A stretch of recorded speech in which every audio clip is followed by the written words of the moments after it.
Hello friends, आरी world by Neetu या YouTube चॅनलमध्ये तुमचं स्वागत आहे। आज आपण बघणार आहोत दुसऱ्या पद्धतीने स्लीव्ज मार्किंग कशी करायची। सगळ्यात आधी बॉटम लाईन टाकून घ्यायची।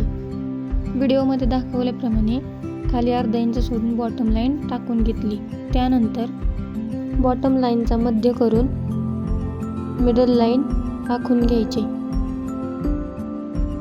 लाईन ड्रॉ करण्यासाठी मी मशीनसाठी वापरला जाणारा चॉकचा यूज केला आहे। त्यानंतर स्लीव्हची हाईट टोटल 9 आहे, त्यामध्ये 1 इंच ॲड केला, 10 घेतली आहे। आपल्या क्लायंटला हाईट थोडी वाढवून पाहिजे होती म्हणून थोडी हाईट वाढवून घेतली आहे। तर मिडल लाईनला तो ब्लाऊज ठेवला, त्याची हाईट मॅच केली आणि मुंड्यातील भाग ड्रॉ केला।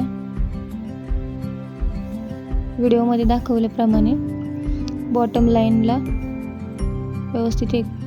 व्यवस्थित करून बॉटम लाईन पण टाकून घेतली, बॉटमची फिटिंग टाकून घेतली आणि मुंड्यातील आकार ड्रॉ करून घ्यायचा।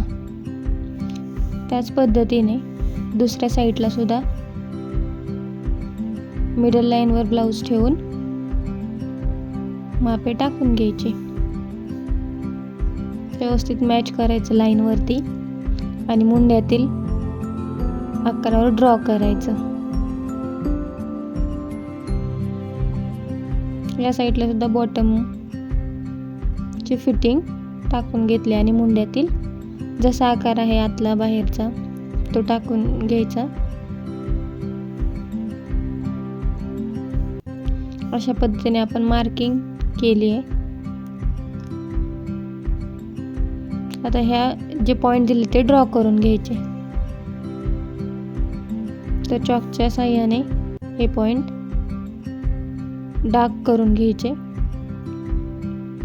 अशा पद्धतीने आपण पॉइंट मॅच करून स्लीव्हची मार्किंग ड्रॉ केलेली आहे। अशा प्रकारे हायलाइट करून घ्यायचे आणि स्लीव्हची मार्किंग कंप्लीट झालेली आहे। आपण त्यामध्ये शिलाई मार्जिन ॲड करून ड्रॉ करू शकतो। तुम्हाला काही क्वेरीज असेल तर कमेंटमध्ये नक्की सांगा आणि माझ्या चॅनलला फॉलो करायला विसरू नका। व्हिडिओमध्ये दाखवल्याप्रमाणे मी दुसरी स्लीव्ज मार्किंग याच पद्धतीने करून घेतली। तुम्हाला जर माझा व्हिडिओ आवडला असेल तर माझ्या यूट्यूब चॅनलवर जाऊन सबस्क्राईब करायला विसरू नका। धन्यवाद।